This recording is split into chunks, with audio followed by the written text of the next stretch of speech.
सूफिया अपने एंड पे चेक कीजिएगा, आवाज का कुछ इश्यू जा रहा है।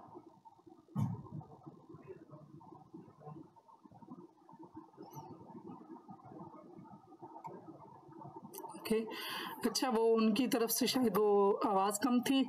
तो आप सब कैसे हैं?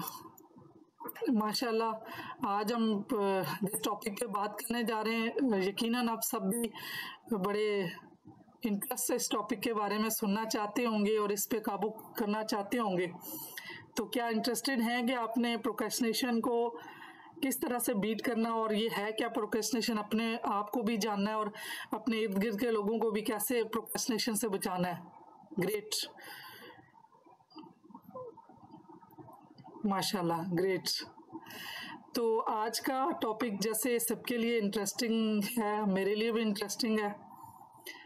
तो प्रोक्रेस्टिनेशन और जो है लेजीनेस, दो टर्म में, इन दोनों को थोड़ा सा हम करेंगे इस लेक्चर के दौरान। सारा हम इस चीज़ को भी देखेंगे कि हमारे अंदर प्रोक्रेस्टिनेशन कैसे है, खुद को जानेंगे। सबसे पहले अवेयरनेस के हम देखेंगे प्रोक्रेस्टिनेशन है क्या, और फिर इसको कंट्रोल कैसे करना है।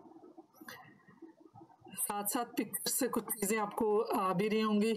प्रोक्रेस्टिनेशन का मतलब ये है कि किसी और काम में, एक जो काम मैंने करना है, मैंने उसको छोड़ के हम किसी और काम में जो है ना इंडल्ज हूँ या कोई और काम करने लगे, गो कि वो काम जो है अपनी जगह एक इम्पोर्टेंस रखता हो।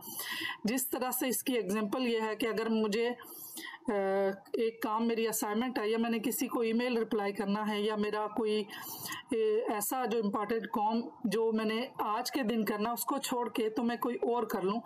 सपोज जो लॉन्ड्री है वो अपनी जगह एक इम्पॉर्टेंट काम है, लेकिन जो प्रोक्रेस्टिनेशन उसी को कहेंगे कि एक काम छोड़ के जो कि जिसकी ज़रूरत है, जिसकी प्रायोरिटी है, उस टाइम पे उसको करना चाहिए, जिसकी डेडलाइन है, और उसको छोड़ के किसी दूसरे काम को करना, गो कि वो अपनी जगह पे वो काम भी ठीक है और उसकी अपनी इम्पोर्टेंस है। अब प्रोक्रेस्टिनेशन के ऊपर डिफरेंट रिसर्च हुई है, तो डिफरेंट ये इसकी वो आई हुई हैं, जो उनकी परसेंटेज है। स्टूडेंट्स जो ये कहते हैं कि उन्होंने स्टूडेंट अब खुद से जो कहते हैं कि हम प्रोक्रेस्टिनेट करते हैं, वो 87% है। फिर जो ये कहते हैं, जिन्हें ये नहीं पता कि वो प्रोक्रेस्टिनेटर हैं या नहीं, वो 13% है। इस कुछ ऐसे 48% है जो जिन्होंने ये कहा कि हम डिस्ट्रैक्टेड हो जाते हैं। तो ये छोटी सी रिसर्च है। तो इसका मतलब ये नहीं है कि हम प्रोक्रेस्टिनेशन का मतलब कि हम ऐसा, वही जो मैंने पहले बता दिया कि ये नहीं है कि हम जो है काम नहीं करते, हम वो काम छोड़ के कोई और काम करने लगते जो उसकी प्रायोरिटी है वो।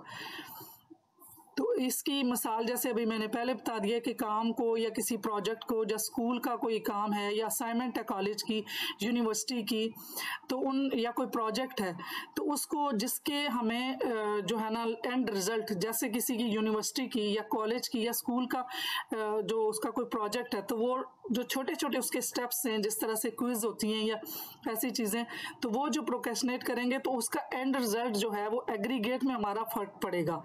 तो ये उस चीज को अगर हम छोड़ के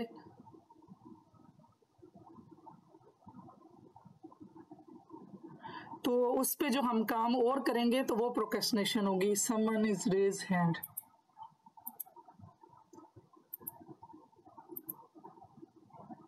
यहाँ पे कोई बात, किसी का कोई क्वेश्चन था, मेरे यहाँ किसी का हैंड रेज है। बुशरा गफूर, किसी ने कोई क्वेश्चन करना है या वैसा ही हैंड रेज था?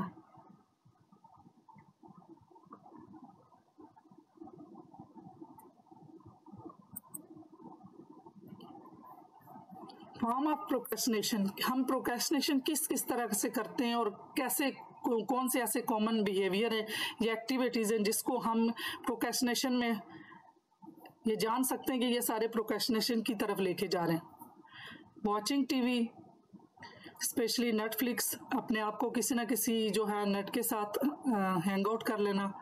टॉकिंग ऑन फोन, फोन पे बात कर लेना। हैंगिंग आउट विद फ्रेंड्स, दोस्तों के साथ गपशप करना या उनके साथ कोई ना कोई एक्टिविटी प्लान करना। Going to gym, social media usage, writing letter, checking email, ये सब अपनी जगह भी ठीक है, लेकिन अगर हमें काम कोई दूसरा है, उस जो टाइमिंग हमारी डेडलाइन है वो और है, उसको छोड़ के हम अगर ये चीज़ें कर रहे हैं तो ये प्रोक्रेस्टिनेशन है। रीडिंग मैगजीन बुक्स,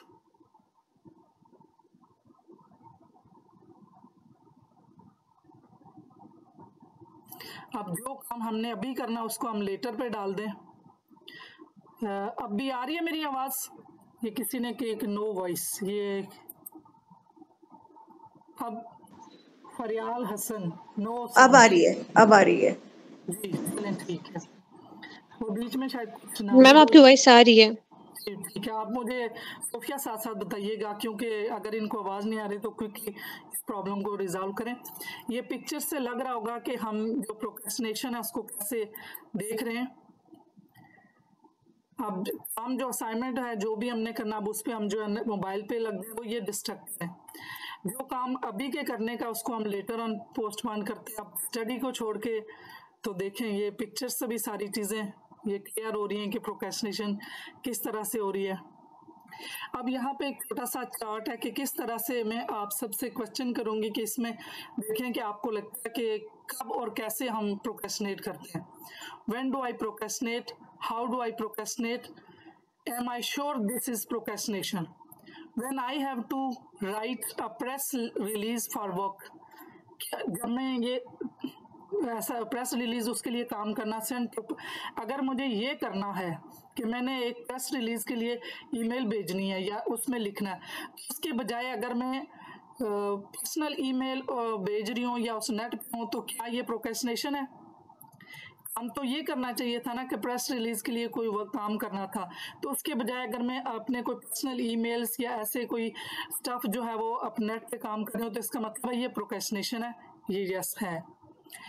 इसी तरह when I have laundry to do, जब मैंने कोई काम करना है, अगर कोई कपड़े धोने या कोई ऐसी चीज़ है, तो उस टाइम पे मैं अगर watch TV and eat ice cream, तो ये क्या है? ये भी एक प्रोक्रेस्टिनेशन है। टाइम मेरा जो मैंने फिक्स किया या मैंने जो मेरी प्लानिंग है वो ये है, लेकिन अगर मैंने अपना टाइम टीवी पे या मतलब किसी और तरफ से लगा दिया तो वो प्रोक्रेस्टिनेशन है। When I have a paper two right, अब अगर मैं मेरे पेपर आए हुए हैं सर पे, कोई मिड टर्म है, फाइनल टर्म है, तो उसको छोड़ के मैं अपने फ्रेंड्स के साथ कुछ ना कुछ किसी गेम में किसी चीज़ में मैं अगर इन्वॉल्व हूँ, तो ये क्या है? प्रोक्रेस्टिनेशन है। यस, ये प्रोक्रेस्टिनेशन है।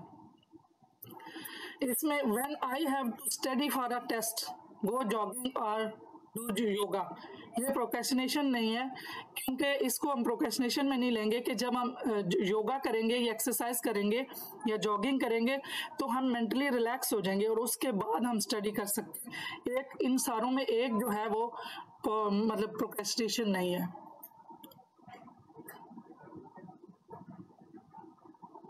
अब ये doing your homework on time, doing your homework in the morning, doing, ये प्रोक्रेस्टिनेशन है। अगर आप सुबह के टाइम पे आपको असाइनमेंट मिली है या होमवर्क मिला और आप उसी दिन जिस दिन आपने जाना है लास्ट मोमेंट आप काम करें उस मॉर्निंग पे, तो ये भी प्रोक्रेस्टिनेशन है। अगर आप लंच के दौरान कर रहे हैं तो इसका मतलब है जो इसका टाइम था उस टाइम पे नहीं किया और लंच के साथ साथ काम हो रहा है। Doing your homework during another class, किसी दूसरी क्लास में अब उसकी डेडलाइन है, टीचर को दिखाना है, वो जो किया जा रहा है, तो ये भी प्रोक्रेस्टिनेशन है। Doing your homework while the teacher collecting, some time ऐसे भी होता है कुछ स्टूडेंट्स जो जिन्होंने नहीं किया होता वो आखिरी मोमेंट पे कर रहे होते हैं, टीचर उधर से कलेक्ट कर रहे हैं और लास्ट मोमेंट में वो अपना काम कर रहे हैं, तो ये भी प्रोक्रेस्टिनेशन है, उसी का रिजल्ट है। Convincing the teacher that you handed it in and it lost it, अब ये भी कि समटाइम ये बहाने कि मैंने जो है ना अपने टीचर को कन्विंस करें, मैंने दिया था आपसे ही गुम हो गया या मेरे से, इस तरह की जो सारी चीज़ें वो प्रोक्रेस्टिनेशन की तरफ जाती हैं।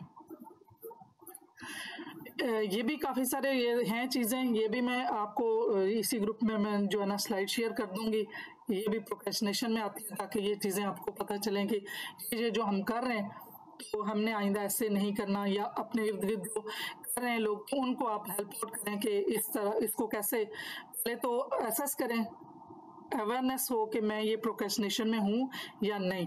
तो इंशाल्लाह आज के जो इस वर्कशॉप के दौरान आप ये सीख लेंगे कि कौन कौन सी चीज़ें जो है ना वो प्रोक्रेस्टिनेशन की तरफ जा रही हैं और कौन कौन सी को हमने कैसे बीट करना।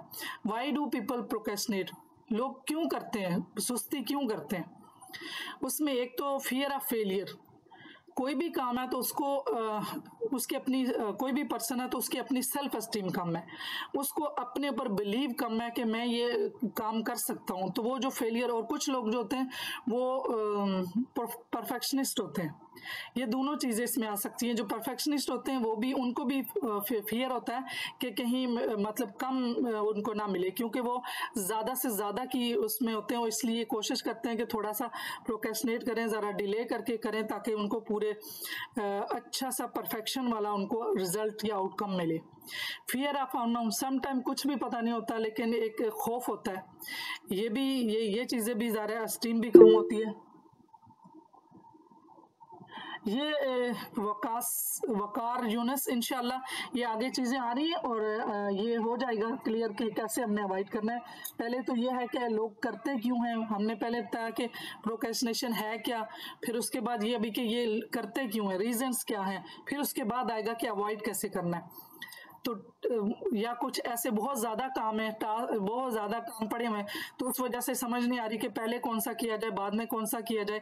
जब वर्कलोड भी ज़्यादा तो उसकी वजह से भी होता है। अब ये भी है कि सम टाइम किसी ये भी लगता है कि मैं बेवकूफ़ ही ना लगूँ, सबसे पहले मैंने ही कर दिया, या मेरी जो असाइनमेंट है या जो मेरा काम है वो मुझे वो ठीक भी है कि नहीं। तो इस वजह, इस खौफ से भी जो है ना। अब और रीजंस क्या हैं? Poor time management. अब कुछ लोग जो होते हैं वो टाइम मैनेजमेंट ठीक नहीं कर पाते, इस वजह से उनको जो है ना वो प्रोक्रेस्टिनेशन का सामना करना पड़ता है उनको। अब कुछ लोगों के अंदर जो अटेंशन स्पेन जो है वो कम होता है, वो कंसंट्रेट नहीं कर सकते किसी एक टास्क पे। वो उनके अंदर अगेन यही चीज़ है कि उनकी पर्सनालिटी में भी और काम करने के तरीके उन्होंने इस तरह से अपने आप को, उनके बिहेवियर ऐसे मॉडिफाई होते हैं कि वो कंसंट्रेट नहीं कर सकते। वो एट अ टाइम मुख्तलिफ काम जो है ना इकट्ठे खोल देते हैं, और जो इकट्ठे मल्टीटास्किंग करते हैं तो उसमें भी जो है ना उनका फोकस नहीं रहता। कुछ पर्सनल प्रॉब्लम भी होते हैं कुछ के, उस वजह से भी जो है ना वो जो टास्क होता है जिसकी अर्जेंसी होती है वो नहीं कर पाते। और कुछ जो होता है वो जो टास्क है वो बोरिंग हो, उस वजह से भी प्रोक्रेस्टिनेट होता है।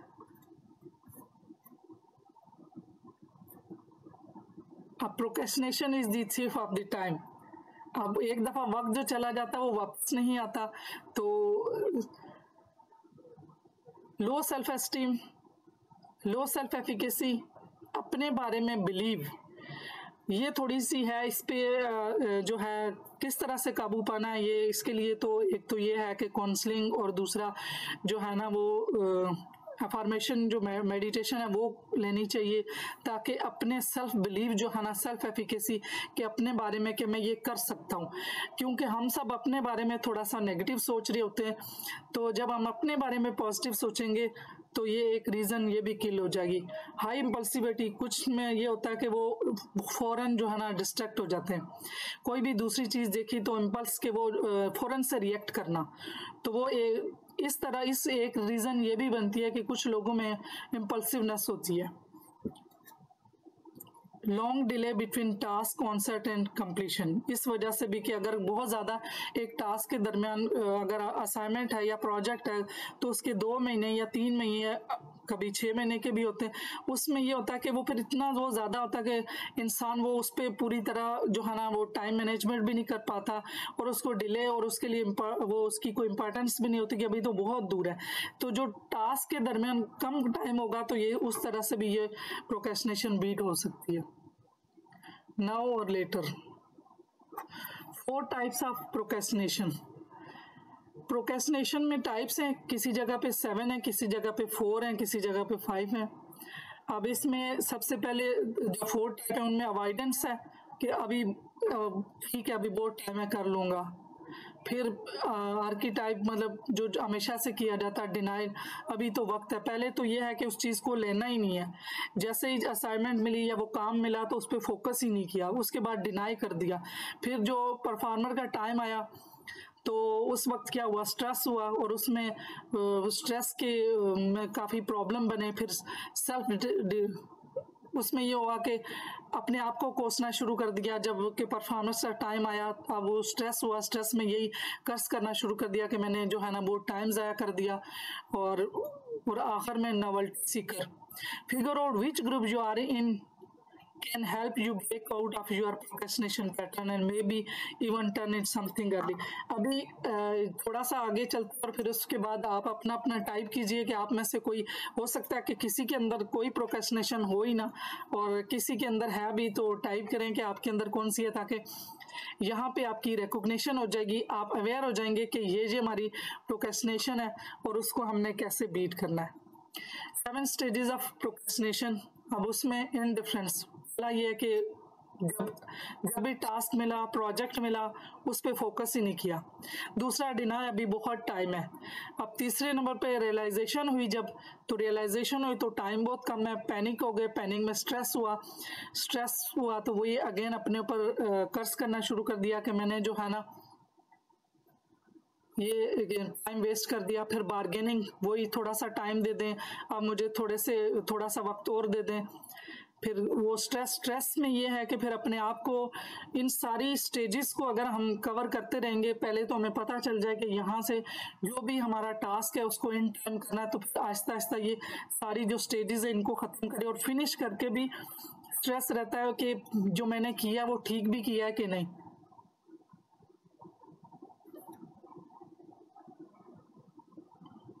जी ओके। अब ये स्टेजेस जो हैं, स्टेजेस ऑफ प्रोक्रेस्टिनेशन में, I have so much time, पहला डिनाई में। दूसरा, देख किसी ना किसी नेटफ्लिक्स पे, इंस्टाग्राम पे कहीं ना कहीं अपने आप को एंगेज कर लेना। फिर उसके बाद जो बाकी काम है, जो काम करना है उसको छोड़ के, तो जो टू डू लिस्ट में हमने बाकी रखे हुए उन कामों में खुद को एंगेज करना। फिर बार्गेनिंग, अभी तो टाइम है। फिर अगर से बार्गेनिंग करना, फिर जो जिसने असाइनमेंट दी है, जिसके लिए काम करना है, उससे फिर बार्गेनिंग करना कि मुझे रिक्वेस्ट बेस पे कि मुझे थोड़ा और टाइम दे दे। जिस तरह लास्ट मैंने बताया कि खाने के दौरान भी काम करना, जब टीचर कलेक्ट कर रही है उस टाइम भी काम करना, और लास्ट मिनट पे पैनिक अटैक।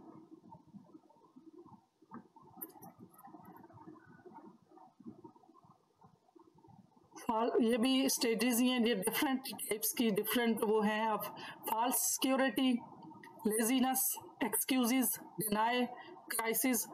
और इसमें कुछ लोगों को रिपीट बार बार, ये कुछ लोगों को ये आदत भी होती है कि कुछ लोग होते हैं कि वो, ये वैसे प्रोक्रेस्टिनेशन बैड ही नहीं है, प्रोक्रेस्टिनेशन के कुछ अच्छे रिजल्ट्स भी हैं। क्योंकि कुछ लोग जो प्रेशर के अंडर काम करते हैं तो वो अच्छा काम करते हैं, उन्हें ये होता है कि जब ज़्यादा कम टाइम होगा तो वो प्रेशर ज़्यादा होगा तो वो ज़्यादा एनर्जी के साथ करेंगे।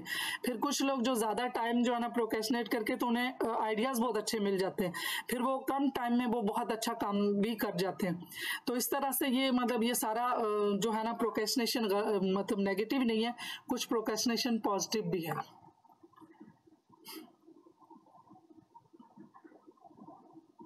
ये भी लेवल ऑफ प्रोक्रेस्टिनेशन है। एक है नॉन प्रोक्रेस्टिनेशन, ये पता नहीं स्लाइड में है, बड़ी होगी नजर नहीं आ रही। दूसरा है संडे नाइट की, अभी बाद में कर लेंगे, सारा कुछ इकट्ठा कर लिया वीकेंड पे। फिर ये कि 2 मंथ प्रोजेक्ट, अगर कोई, जैसे मैंने ये सारा पहले बता दिया कि कुछ लोग लंबा टाइम है तो वो सारा आखिरी नाइट पे काम करेंगे।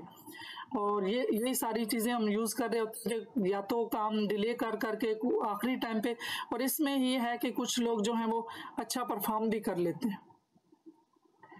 वाई डू प्रोक्रेस्टिनेट, ये पहले जैसे मैंने बताया उसकी अब थोड़ी सी डिटेल है कि फियर ऑफ फेलियर। अब इसमें ये होता है कि जो परफेक्शनिस्ट बताया कि कुछ लोगों को ये होता है कि वो जो है ना अच्छा काम नहीं कर पाएंगे, तो वो लोगों के सामने उनको ये लगता है कि वो उनकी इंसल्ट होगी, क्योंकि वो अपने आप के बारे में, उनकी अपनी सेल्फ एस्टीम, जो आइडियल सेल्फ और रियल सेल्फ में उनका फ़र्क होता है, वो रियल में इतने और आइडियल में इतने अपने आप को ज़्यादा समझते हैं। उस वजह से वो फिर परफॉर्म ही नहीं करते कि अगर मैंने परफॉर्म कर लिया, वो अपने बारे में ज़्यादा समझते कि उनकी अपने बारे में जो एबिलिटी है वो इतनी है, लेकिन रियल में वो इतना, तो वो इसलिए प्रोक्रेस्टिनेट करते हैं कि अब मैं करूँगी नहीं या करूँगा ही नहीं। अब जब नहीं करूँगा तो कम से कम जो मुझे फियर ऑफ फेलियर है वो नहीं होगा। उसमें यही है कि उसकी अपनी सेल्फ एस्टीम कम है और उससे जो ये चीज़। और दूसरा है fear of success, afraid of what might happen if. अच्छा, इसमें ये भी होता है कि कुछ लोगों को होता है कि अभी मैं अगर ना मतलब सक्सेस हुआ तो ये भी वही परेशानी, इस वजह से भी लोग नहीं करते कि उन्हें अपने मतलब अपने हार या उन्हें फेलियर का उनके पास वो नहीं होता, हौसला नहीं होता। तो हमें ज़ाहिर है कोई भी काम करना तो फेलियर तो फीडबैक है, तो फीडबैक फेलियर कुछ भी नहीं होता जब हमने ये चीज़ सोची होगी कि ये फीडबैक है। तो फिर हम जो है ना किसी भी टास्क को करने से हम नहीं घबराएंगे, और ये वाला जो है ना इसको हम किल कर सकते। Fear of losing control.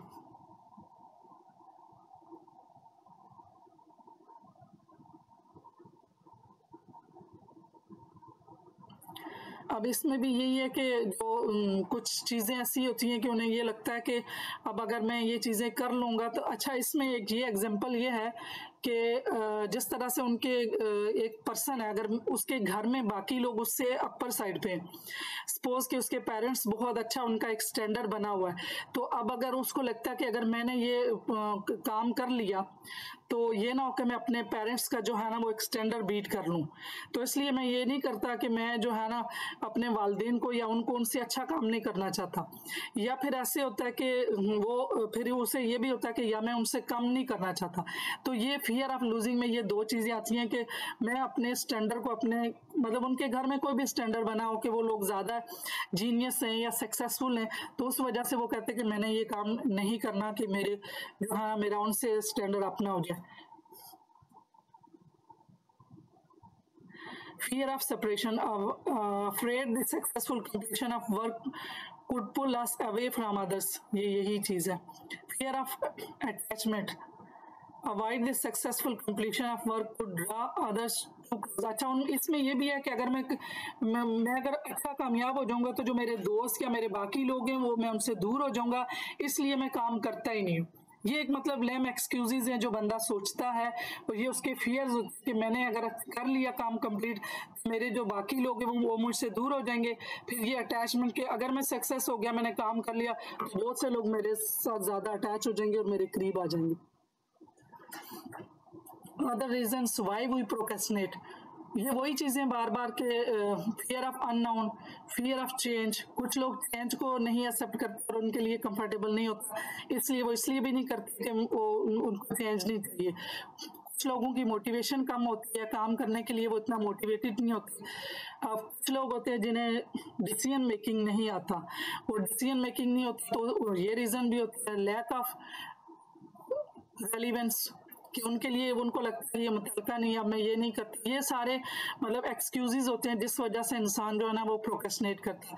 Uncertainty of what is expected, वही कि ये मैं कर लूँगा इसके बाद क्या होगा। Excitement of last minute work, ये कुछ लोग होते हैं कि वो लास्ट मिनट में काम करते हैं और पूरे के पूरे उनके अंदर एनर्जी भी आ जाती है, जिसका मैंने कहा था कि ये पॉजिटिव है। क्योंकि कुछ लोग जो होते हैं वो प्रेशर के अंदर काम करना चाहते हैं और प्रेशर में उनको अच्छा वो परफॉर्म करते हैं। अवर्सिव नेचर ऑफ टास्क, ये काम जो है उनको सही नहीं लगता। लो फ्रस्ट्रेशन टॉलरेंस, कुछ लोगों को फ्रस्ट्रेशन जो है ना वो टॉलरेंस नहीं कर सकते, और लास्ट जब टास्क होता है तो उसमें फ्रस्ट्रेशन तो आती है, उस वजह से वो फ्रस्ट्रेशन अवॉइड करने के लिए फिर नहीं करते।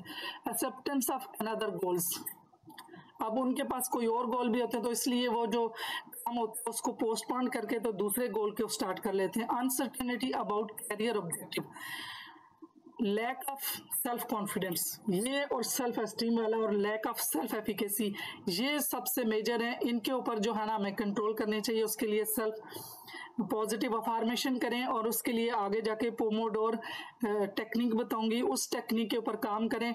तो जब एक दफ़ा इंसान को अपने टास्क में अचीवमेंट मिलती है, आउटकम उसका अच्छा होता है, रिजल्ट उसको अच्छा मिलता है, तो उसकी अपने ऊपर जो सेल्फ कॉन्फिडेंस है वो बूस्ट होता है। तो इसके लिए आगे एक टेक्निक है पोमोडोर, वो टेक्निक देखेंगे उसके ऊपर, और बाकी चीज़ें भी देखेंगे। तो ये सारी चीज़ें ऑटोमेटिकली कवर हो जाएंगी। जब एक दफ़ा किसी इंसान को अच्छा रिजल्ट मिलता है तो उसको अपने पर जो है ना ट्रस्ट डेवलप होता है। Inability to task handle task, ये वही अगेन ये सारी पर्सनल प्रॉब्लम में आती है। Belief that time pressure produce best work, वही ये पीछे जिस तरह से टाइम प्रेशर होगा तो कुछ लोगों की ये बिलीव भी और कुछ के साथ होता भी है कि वो जब काम स्टार्ट करते हैं तो उनको एनर्जी आ जाती है। तो ये चंद लोगों में ये भी है। लेजीनेस, पुअर स्टडी हैबिट्स, वही अगेन स्टडी की आदत, जो बिहेवियर बने होते हैं वो अच्छे नहीं बने होते कि ठीक है बाद में कर लेंगे, आखिरी मोमेंट्स पे कर लेंगे, उस वजह से जो आदत बनी होती है उस वजह से भी प्रोक्रेस्टिनेट करता। Poor time management, poor influence, learn helplessness, ये एक ऐसी चीज है कि जब कभी हमें एक बार इंसान कहीं फेल होता है या कहीं उसकी वो आउटकम जो उसे चाहिए था वो सक्सेस नहीं हुआ तो उसके बाद हम लर्न सीख लेते हैं। अब हमें लगता है कि हम कुछ नहीं कर सकते, हालांकि वो एक इंसिडेंट था, एक स्टेट थी, एक वाकया था, तो हम उसको जर्नलाइज कर लेते हैं बाकी चीज़ों पे। उस वजह से भी जो है ना प्रोक्रेस्टिनेट करते हैं, क्योंकि उन्होंने ये कहीं कभी किसी दफ़ा फेलियर का सामना करना पड़ा और उस फेलियर की वजह से दोबारा काम करने में वो हिचकिचाते हैं और वो पोस्टपोन करते रहते हैं, डिले करते रहते हैं, उसके बाद दूसरे काम करते हैं। लैक ऑफ असर्शन, इसमें यह है कि किसी को इनकार कर सकना, क्योंकि जब आपके पास बहुत सारे काम होते हैं तो उसमें आपको नो भी कहना आना चाहिए। असर्शन मीन कि एक पॉजिटिवली हम्बली आप किसी को अपने राइट के लिए आप उसके लिए बता सको कि मैं अभी ये आपका काम नहीं कर सकता या कर सकती, मैं अभी अपने काम कर रही हूँ।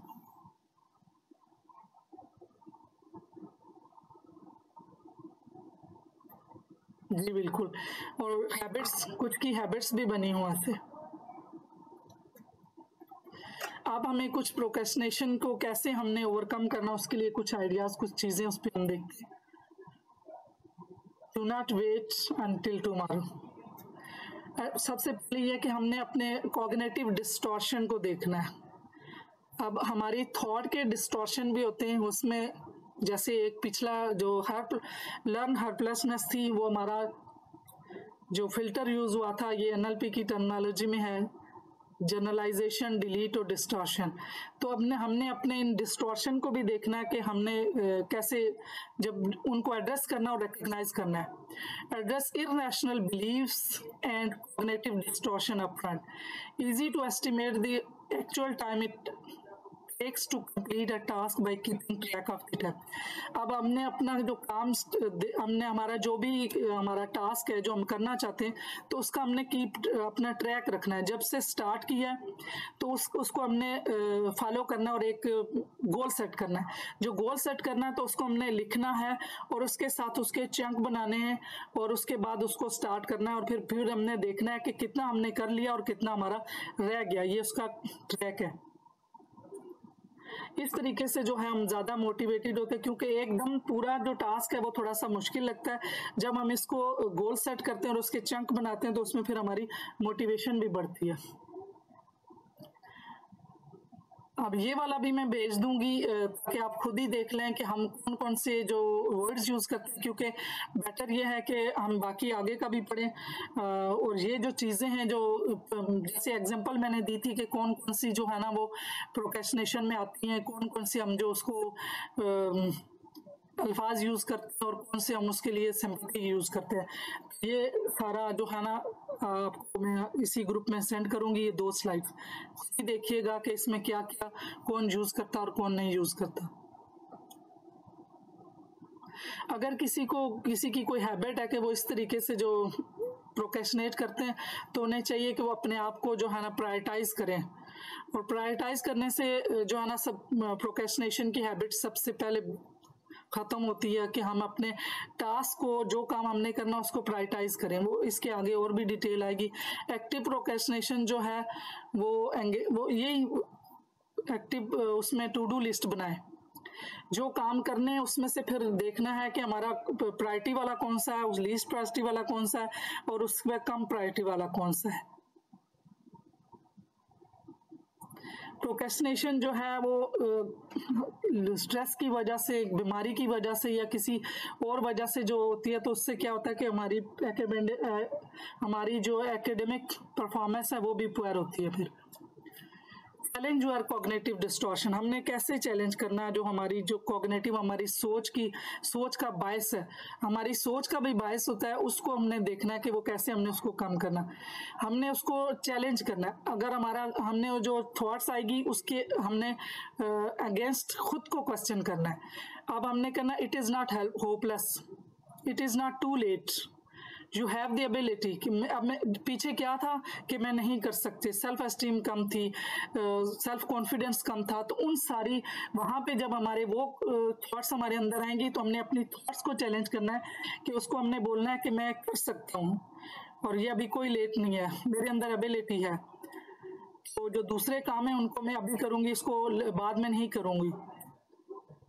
और ये कि जो लोग ये फिर सोचते हैं, अपनी सारी ये सोच को चैलेंज करना है। सोच को चैलेंज करने के लिए हमें जब ये ऐसे सवाल आते हैं कि मैं जो है ना बाद में कर लूँगी, जब आखिरी टाइम आता तो मैं फ़ौरन से कर लेती हूँ, लास्ट नाइट पे कर लेती हूँ या कर लेता हूँ, तो उस पर वहाँ अपने आप से ये बात करनी है कि नहीं, प्रेशर के अंडर अच्छा परफॉर्म नहीं होता, जो है ना मैंने अभी से स्टार्ट करना है। अब प्रोक्रेस्टिनेशन स्ट्रेटजीज कैसे सेट करनी है, रियलिस्टिक गोल सेटिंग करनी है, plan to work, plan to play. अब एक रियलिस्टिक गोल हो, ये नहीं है कि गोल भी ऐसा बना दिया कि उसे देख के खौफ आने लग गया कि अब ये तो मैं कर नहीं सकती। छोटे छोटे गोल ऐसा सेट करें कि बैक डेट से स्टार्ट करें, छोटे छोटे चंक बनाएं, फिर उसके बाद काम करने का भी प्लान हो, उसमें जो है ना प्ले का टाइम भी हो और सेल्फ डिसिप्लिन का भी हो। ये सारा जब हम अपने लिए प्लान बना के रखेंगे तो ये फिर हम आसानी से कर सकेंगे। अब अपने लिए एक प्लानर या कोई ऐसा टू डू लिस्ट या अपॉइंटमेंट बुक रखते हैं, वर्क बैकवर्ड फ्रॉम, ये सबसे पहले हमने ड्यू डेट से पीछे काम करना है और उसके चार पोर्शन कर लें, स्टार्ट करते हुए बीच में, उसके बाद का हिस्सा, फिर बीच का हिस्सा, फिर लास्ट हिस्सा। तो इस तरीके से जो चंक होते हैं, चंक में काम करना बहुत आसान होता है।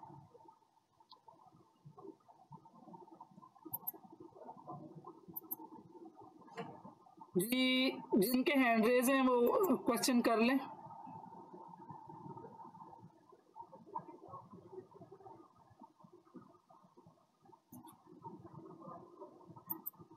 जी किसी ने जी जी जी मैम, मैं पूछना चाह रही थी कि ये जो टाइप्स आपने बताई ये कैसे हम आइडेंटिफाई करेंगे कि हम में कौन सी टाइप है?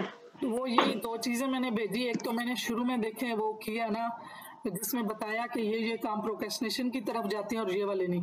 अभी दो स्लाइड्स मैंने बताई हैं कि आप इसमें से देखिएगा कि कौन सी हम कर रहे हैं, तो उससे फिर पता चल जाएगा कि किस जो क्वेश्चंस वाली स्लाइड है कि कौन से क्वेश्चंस आप करेंगे तो आपको पता चलेगा। जी ये दो है ना, तो मैं भेज दूंगी दो स्लाइड। जी जी, थैंक यू मैम। पता चल जाएगा कि कौन कौन सी हैं। जी किसी और ने भी पूछना था, वो था कि 3 लोगों ने हैंड रेज किए हुए।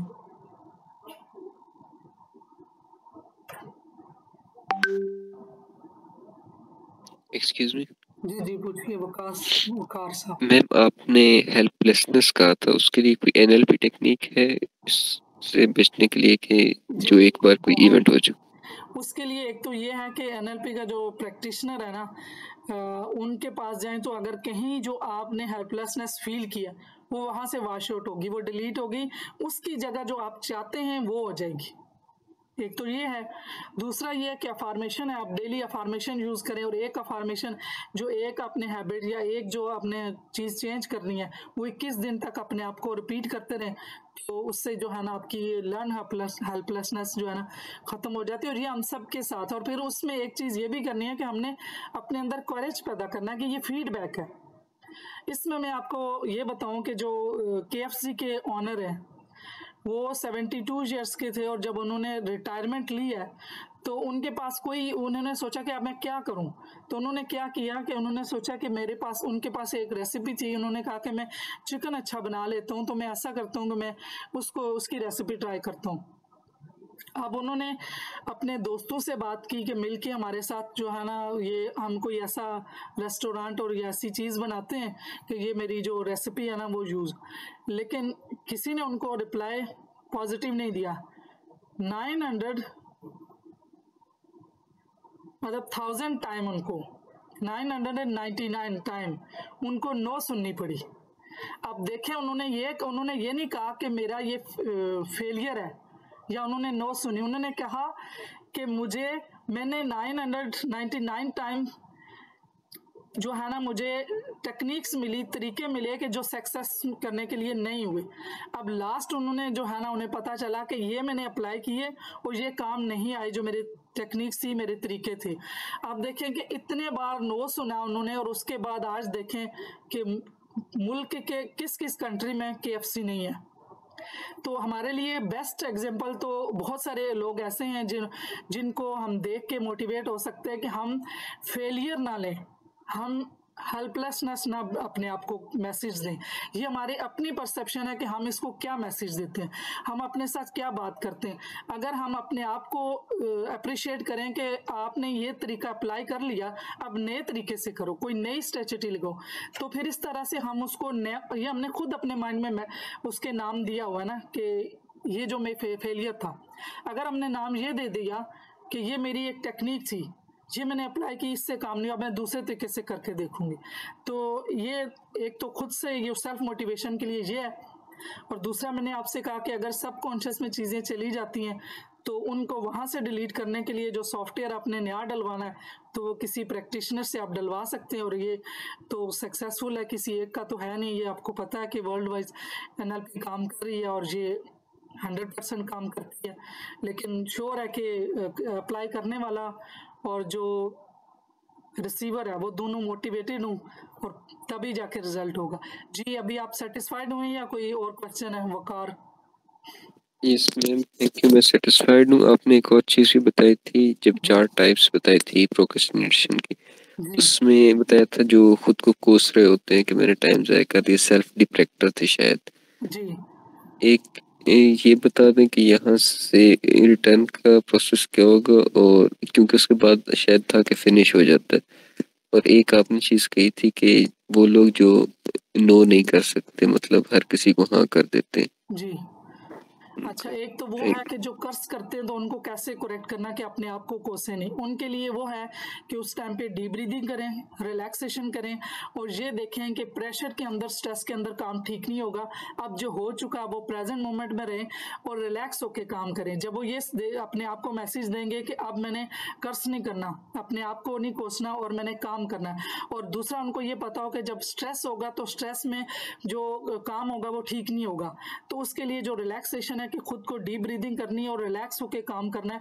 तो फिर यह है कि जो लास्ट आपने कहा कि फिनिश हो जाता है, फिनिश के बाद भी लोग सेटिस्फाइड नहीं होते। उसमें ये होता है कि वो बार बार देख रहे होते हैं कि मैं शायद अच्छा परफॉर्म कर लेता, मैंने जो किया अभी ठीक नहीं किया, अभी जल्दी में मैंने किया, स्ट्रेस में किया। तो वो लास्ट में भी जो किया है ना, तो उस पर भी, क्योंकि कोई भी काम हम जब करते हैं तो डोपामिन जो रिलीज होता है जिसमें सेटिस्फेक्शन होती है, वो लास्ट वाला है, 5वां वो सेंटर है जो कि फुलफिल होता है जब कोई काम हम करते हैं। तो अगर हमने उस टाइम पे खुद को फिर कर्स किया या जो फिनिश करने के बाद भी देखा कि मैंने जो है ना इतनी, मतलब ज़ारा जो स्टेजेस आपको बताई हैं हबड़ में किया है, जो मैंने इस तरह से किया तो ये मैंने ठीक नहीं किया। तो अब खुद को सेटिस्फाई करने के लिए कि वो जो काम किया उस पर खुद को अप्रिशिएट करें, उसको रिकग्नाइज करें अपने आप को कि वेल डन, जो भी किया तो ठीक, अच्छा किया। अब जो सेल्फ डाउट होता है ना, उस वजह से प्रॉब्लम होती है और नेक्स्ट टाइम भी नहीं होता, फिर वो प्रोक्रेस्टिनेशन रिपीट होती है। तो जब हमने जब कोई हमारा काम हो गया, एक तो लास्ट जो हमारा स्ट्रेस वाला दौर था जिसमें हम कर रहे थे, उसमें अपने आप को रिलैक्स करें, डीप ब्रीदिंग करें, अप्रिशिएट करें और लास्ट जब हो गया फिनिश उसमें अप्रिशिएट करें। तो जब अप्रिशिएट करेंगे तो नेक्स्ट टाइम काम जो है ना वो अर्ली भी हो जाएगा। अब जैसे ये अभी पहले भी था कि बैक डेट से शुरू करें काम की, जो वो हम जब गोल सेट किया तो बैक डेट से करेंगे कि यहाँ से मैंने इतना करना है तो इतनी तारीख तक, इतने दिनों में मैं पूरा पहुंच सकूंगा। ब्रोकन डाउन, जिस तरह मैंने चंक में कहा, चंक में, और चंक की इंपॉर्टेंस भी है, साइंटिफिक भी है कि हमारा दिमाग चंक में काम करता है।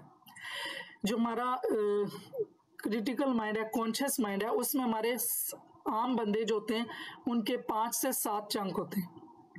अब जो जीनियस लोग हैं उनके 9 होते हैं। इसलिए आपने देखा होगा हमारे जो फोन नंबर है वो 7 चंक है या 9 है, बाकी वो कोड है। कोड अलग से है, जो फ़ोन नंबर है वो इसीलिए है कि आम बंदा जो है ना वो इनको याद रख सकता है। बाकी चीज़ें जो हम सीखते हैं वो हमारे सबकॉन्शियस में जाती हैं, लेकिन जो हम कॉन्शियसली चीज़ों को लर्न कर रहे होते हैं तो वो हमें चंक में, तो चंक में जो चीज़ें हमने करनी होती हैं वो हमारे लिए करना इजी हो जाता है। और जो आगे पोमोडोर की आएगी तो उसमें ब्रेक भी आ सकती है। एक चंक किया, अपने आप को अप्रिशिएट किया, खुद को जो चीज़ें आपको पसंद है वो आपने की, उसमें प्ले भी है, दोस्तों से हैंग आउट भी किया, उसमें आपने जो अच्छा खाना चाहते हैं वो किया, तो इस तरह से आपको अपने आप को अप्रिशिएट भी किया, तो वो काम जो है ना बड़े अच्छे तरीके से भी हो जाएगा क्योंकि वो चंक में है। तो चंक में कर लिया तो हो भी गया आसानी से और लेट भी नहीं हुआ, छोटे छोटे उसको पार्ट्स में कर लिया। कीप ट्रैक ऑफ एक्टिविटीज और डेट्स, वही start every day with a review कि पहले मैंने क्या कर लिया और कितना किया, मुझे कितना स्पीडी काम करना है, क्या जो मेरी पिछली स्पीड थी उसी पे जो काम चल रहा है तो वो हो जाएगा, या मुझे आगे जो चंक रहता है उसके लिए मुझे ज़रा स्पीड ज़्यादा करनी पड़ेगी। तो ये रिव्यू करते रहेंगे तो हमारे लिए आसानी भी होगी। टाइम क्या हुआ मेरे ख्याल से अब थोड़ा सा इस वर्कशॉप के लिए मुझे बाद में थोड़ा सा एहसास हुआ कि 2 दिन रखती या 3 दिन, ताकि इसमें जो है ना काफ़ी लोगों की इधर ही हैबिट भी ब्रेक होती, अफॉर्मेशन वाली मेडिटेशन भी करवा देती और सारी चीज़ें। तो चलें आज कम से कम कुछ चीज़ें तो आपको पता चल ही जाएंगी।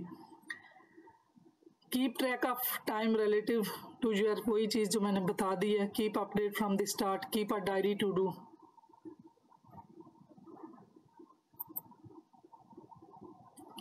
Procrastination versus precrastination. जी मैम, आपने कहा था मैं बताऊंगी लेजीनेस और प्रोक्रेस्टिनेशन में डिफरेंस, तो लेजीनेस का थोड़ा सा बता दें आप, इन दोनों में कर दें। यार आगे आएगा, नहीं आएगा तो मुझे याद रहेगा, मैं बताऊंगी। और मैं आपके क्वेश्चन को इधर ही कटर कर देती हूँ, टाइम भी कम है। अच्छा, वो प्रोक्रेस्टिनेशन वो है कि जो हम एक काम जो है वो छोड़ के दूसरा काम कर रहे होते हैं, वो अपनी जगह उसकी इंपॉर्टेंस है। लेजीनेस वो है कि काम करने का दिल ही नहीं चाहता, काम करना ही नहीं। वो किस में आएगा? लर्न हेल्पलेसनेस में आ जाएगा, लो सेल्फ एफिकेसी में आएगा और लो सेल्फ एस्टीम में आएगा, और पर्सनल प्रॉब्लम में भी आ सकता है। कोई और रीज़न भी हो सकती है, कोई बीमारी भी हो सकती है, कोई घर वालों के कोई इश्यूज भी हो सकते हैं। तो वो लेजीनेस अलग है और प्रोक्रेस्टिनेशन, लेजीनेस मतलब करना ही नहीं, प्रोक्रेस्टिनेशन एक काम छोड़ के दूसरा कर लेना, किसी और काम में बिजी कर देना, ये भी है। और आप अपने आप जज कर लें कि कौन लोग किस में। जी सुमन, डॉक्टर सुमन है मेरे ख्याल से। कैसी हैं आप? अस्सलाम वालेकुम। वालेकुम सलाम, अल्लाह का शुक्र है, काफी टाइम बाद मैंने बस एक क्वेश्चन जी हाँ जी बस मैंने पूछना था कि जैसे ये भी प्रोक्रेस्टिनेशन ही है कि जैसे अब मैं कोई लेट्स से कोई ग्रुप ज्वाइन करती हूँ, कुरान सीखना है फॉर एग्जांपल, के जैसे कोई ग्रामर का कोर्स किया है कुछ, और कुछ अरसे के बाद मैं उसको छोड़ देती हूँ, उससे आपके लाइक बोर हो जाऊं या उसमें कंटिन्यूटी नहीं होती, तो इसको हम प्रोक्रेस्टिनेशन में लेंगे या क्या कहेंगे? मतलब कुछ अरसे के बाद वो शौक खत्म हो जाता है या कम हो जाता है और फिर आप उसको छोड़ देते हो, यानी इस तरह से डिफरेंट एक्टिविटीज होती हैं कि जिसको हम स्टार्ट करते हैं लेकिन कुछ अरसे के बाद उनको छोड़ देते हैं, पूरी तरह से फोकस नहीं रहता। हाँ जी बिल्कुल, ये इसी में आएगा। उसमें ये है कि आप उसमें अपने आप के फिर वो जो शेड्यूल्स है ना वो इस तरीके से बना लें कि आप चंक कर लेना कि अगर बीच में वो कोर्स भी चल रहा है, साथ साथ आप दूसरी एक्टिविटीज जो आपको अच्छी लगती है, जो खाने को अच्छा लगता है, जो आपकी एक्टिविटीज बाहर जाने को, हैंग आउट करने को, वो साथ साथ रखें, ताकि आपकी जो है ना वो एक तरफ से बोरियत ना, वो मिक्स जब होगा ना तो उसमें बोरियत नहीं होगी। वो इस तरह किल किया जा सकता है, क्योंकि वो जो चीज़ें अच्छी लगती हैं वो करें, साथ साथ करें, और ओवर बर्डनाइज भी ना करें कि वो इतना बर्डन। उसमें भी होता है कि जब ओवर बर्डनाइज हो जाए, काम और भी हैं और फिर बंदा कहता है चलो एक से दो जान छोड़ो, जो बाद में ऐड हुआ ना उसको पहले ख़त्म करो, उसमें ये भी है। तो कहीं ऐसा ही तो नहीं है ना कि वो बाद में जो ऐड हुए हैं तो लगा कि शायद इसको छोड़ने से थोड़ी सी मुझे सुकून हो जाएगा क्योंकि ये ज़्यादा काम बर्डन हो रहा है मेरे ऊपर। तो फिर इसमें ऐसा कर लें कि आप साथ साथ जो चीज़ें आपको अच्छी लगती हैं, जो आपको रिलैक्स करती हैं, जो आपको सुकून देती हैं, वो भी साथ साथ करें। जी सही है। तो वही चंक्स में ना, मतलब वही समझ आ गई कि उसको थोड़ा सा बीच में ब्रेक देते हैं फिर दोबारा से करें। बिल्कुल, वो अभी ठीक, thank you very much, welcome. तो ये जो है ना प्रोक्रेस्टिनेशन वर्सेस प्रिकैस्टिनेशन। प्रिकैस्टिनेशन मीन पहले करना, प्रोक्रेस्टिनेशन बाद में करना। अब जो प्रोक्रेस्टिनेशन है उसका मतलब है कि एज सुन एज पॉसिबल। इसमें भी देखें कि जैसे कोई ईमेल आया फौरन से फौरन अभी इनबॉक्स आया जवाब दे दिया। इसके नुकसानात भी हैं कि हो सकता है कि हमारे बाद में वो डिटेल बाद में आए, जवाब पहले दे दिया, तो वो ये भी थोड़ी सी ठीक नहीं है। थोड़ा सा टाइम दे दें ताकि फिर वो ना तो प्रोक्रेस्टिनेशन में जाए ना प्रोक्रेस्टिनेशन में जाए है। वो इसी तरह असाइनमेंट आती हैं और असाइनमेंट कुछ लोग, मैं अपना अगर बताऊं तो मैं ज़रा थोड़ा सा प्रोक्रेस्टिनेशन की तरफ हूँ, तो वो प्रोक्रेस्टिनेशन भी थोड़ी सी ठीक नहीं होती कि असाइनमेंट आई और आपने शायद पूरा भी आया भी नहीं था, टीचर को बाद में कुछ याद आया या बाद में हमें खुद भी कुछ हमारे आइडियाज़ बाद में आना शुरू हुए और पहले से कर दिया और सबमिट भी कर दिया, तो उसमें थोड़ा सा जा सकता है कि आपके मार्क्स हो सकता है जो थोड़ा सोच समझ के करते तो ज़्यादा आ जाते। तो इसी तरह उसमें ये होगा कि कम सोच किया, कम क्रिएटिविटी थी और प्रायोरिटाइज नहीं था। ये जो प्रोक्रेस्टिनेशन के बारे में है कि जिस तरह से फौरन काम कर देना, उसमें भी थोड़ा सा जो है ना हमें वेट करना चाहिए कि और इन्फॉर्मेशन मिलेगी और चीज़ें होंगी, तो दरमियानी जो लेना वो ज़्यादा बेहतर है। तो हम सब इसी तरह करते हैं। अब कुछ लोग होते हैं वो प्रोक्रेस्टिनेशन करते हैं, कुछ प्रोक्रेस्टिनेशन करते हैं, तो हमें दरमियान में रहना चाहिए। प्रोक्रेस्टिनेशन भी ठीक नहीं है, समहाउ प्रोक्रेस्टिनेशन से तो बेहतर है। Ideas to balance procrastination, set smart goal. अब ये सारी चीजें अब सही से समझनी है कि ये स्मार्ट गोल हमने कैसे सेट करना है। स्मार्ट के मीनिंग है स्पेसिफिक हो, मेजरेबल हो, एम्बिशियस हो, रियलिस्टिक हो, टाइम बाउंड हो।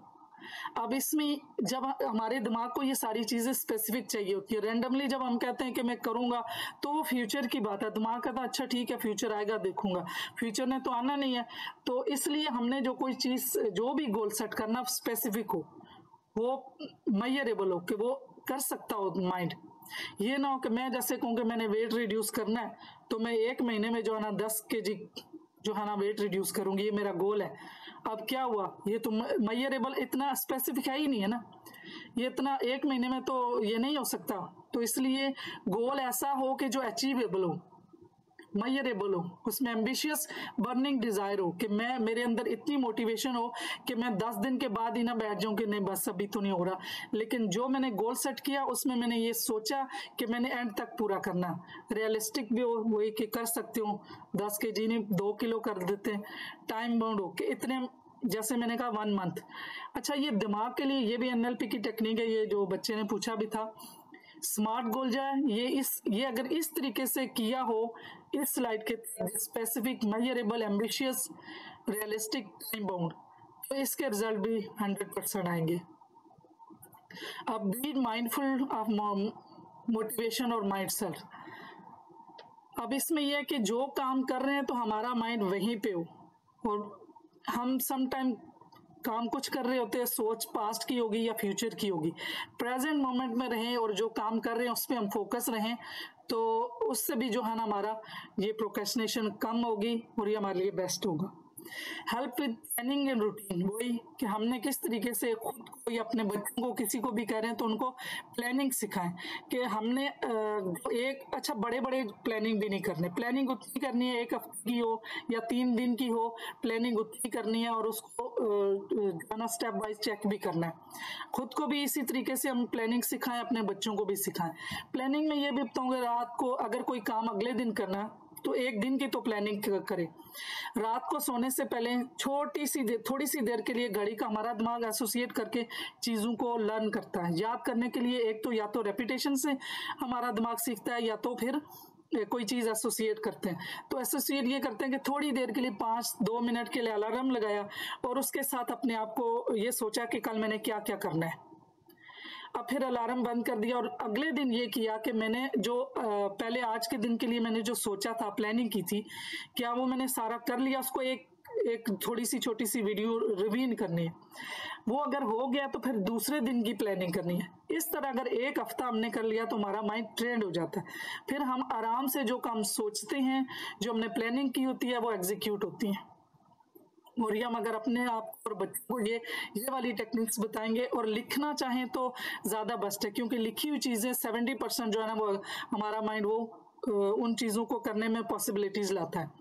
तो एक तो हमने खुद से बात कर ली या किसी हम जैसे एक जैसे बंदे जो कि पॉजिटिव हों और गोल सेटिंग करने वाले हों उनसे भी बयान कर लिया, तो ये हमारी जो काम है या गोल सेटिंग है वो सक्सेसफुल हो जाएगा। अब जब हमने वो कर लिया काम, हमारा सक्सेस हो गई है, तो उसके लिए हमने रिवॉर्ड करना है।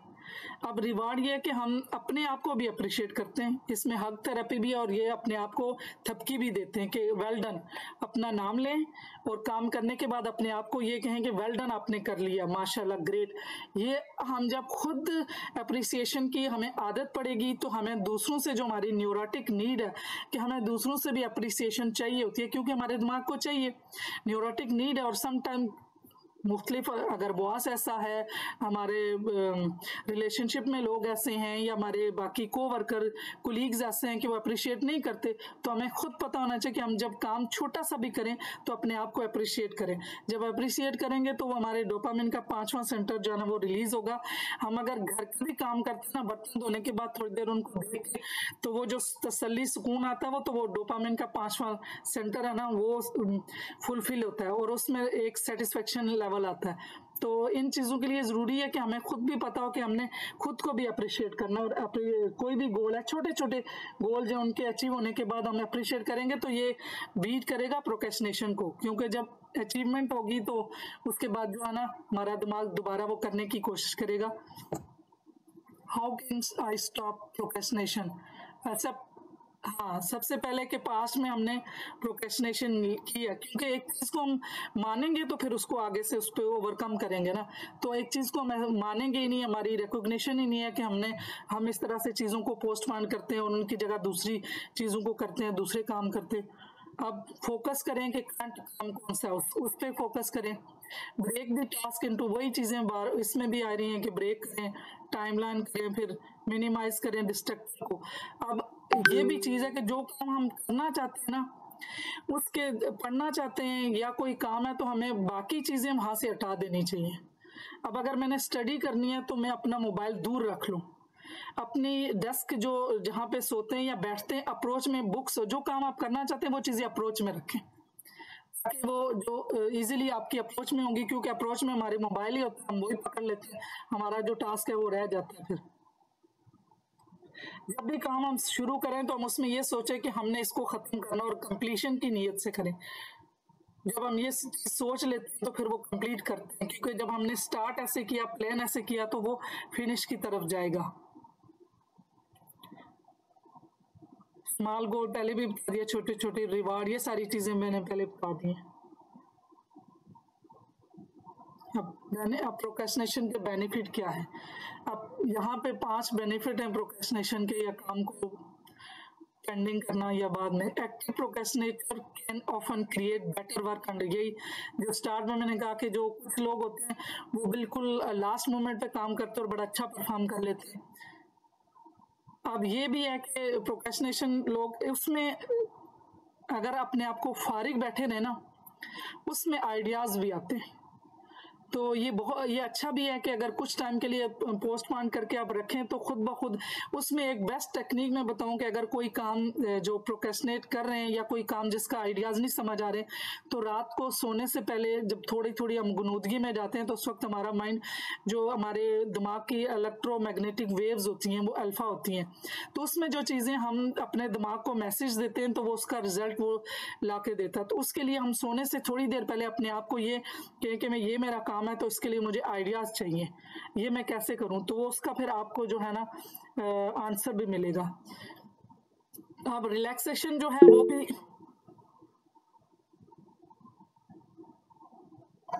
ये इनका भी क्वेश्चन है कि खुद से अल्फा में कैसे जाते हैं, ये भी बताती हूँ। अब रिलैक्सेशन जो है वो भी थोड़ी बेहतर होती है, क्योंकि इतने ज़्यादा काम जो है लंबा कर, बहुत ज़्यादा हार्ड वर्किंग या ज़्यादा अरसे के लिए काम करके, तो थोड़ी सी अगर प्रोक्रेस्टिनेशन की जाए तो वो भी बेहतर है कि इंसान को उसकी बॉडी को रिलैक्सेशन मिलती है। प्रोक्रेस्टिनेशन जो है वो बहुत बिजी शेड्यूल, बहुत ज़्यादा काम है, तो वो भी एक कट डाउन मिल जाता है कि चलो अभी इसी बहाने थोड़ा सा ब्रेक मिली। अब ये भी है कि प्रोक्रेस्टिनेशन क्या करता है, वो क्या आगे के लिए कोई प्लान बनाए, ये करता है। ये 5 प्रोक्रेस्टिनेशन। अब एक्टिव प्रोक्रेस्टिनेशन वर्सेस पैसिव। ये उनका जवाब ये है कि जो पूछा था उन्होंने कि डिले, वो लेजीनेस है, ये एक्टिव है, उसको हम छोड़ के, और जो लोग अंडर प्रेशर करते हैं वो दूसरी तरफ जाते हैं, जो self regulating time management behaviour उनके साथ है, प्रेफर फॉर, ये एक्टिव है कि ये उनको पता है कि उन्हें पता है कि जो लास्ट मोमेंट पे वो टाइम ऐसा मैनेज कर लेंगे और काम कर लेंगे, ये उनके बारे में है। और जो प्रेफर करते हैं कि उनको प्रेशर मिले, जब आखिरी टाइम पे उनको बताया जाए कि अब आपकी लास्ट है, उस दिन वो दौड़ के काम करेंगे। ये पैसिव प्रोक्रेस्टिनेशन एक्ट ये है कि काम को डिले करना, किस वजह से, उनमें डिसीजन पावर है, वो अपने आप किसी चीज का कोई फैसला नहीं कर सकते, इनडिसाइसिवनेस है उनमें। Self destructive process, non prefer for pressure, ये पैसिव प्रोक्रेस्टिनेशन है। अच्छा, इनके क्वेश्चन का जवाब दे दूं, चले लास्ट में आपको क्वेश्चन का जवाब दे दूंगी। Procrastination could be a signal that you have taken on too, ये कि आपने बहुत ज्यादा कर लिया, अब थोड़ा सा रेस्ट कर लें। अच्छा, ये है कि जो हम प्रोक्रेस्टिनेशन करते हैं तो उसमें हमें ये देखना चाहिए कि ये जो कॉलेज के कोई भी प्रोग्राम ऑफर होते हैं तो ये प्रोक्रेस्टिनेशन अपनी स्टडी छोड़ के उनको प्रेफर करना, तो ये हमें देखना चाहिए कि इसको इस तरह किल करेंगे कि ये फिर ऑफर हो सकते हैं, लेकिन जो मेरी असाइनमेंट या मेरा प्रोजेक्ट है वो मेरे लास्ट जो मेरी टर्म होगी, जो मेरी परसेंटेज होगी, उस पर इफेक्ट होगा। तो इसलिए जो ये काम है तो वो बाद में करने, इसलिए प्रोक्रेस्टिनेशन की तरफ ना जाए जो कॉलेज या बाकी जगहों पे मिलते हैं। इसमें टाइम मैनेजमेंट ये पहले भी बता दी है, ये सारी चीजें वही हैं, इन सबको डिस्कस कर चुके हैं।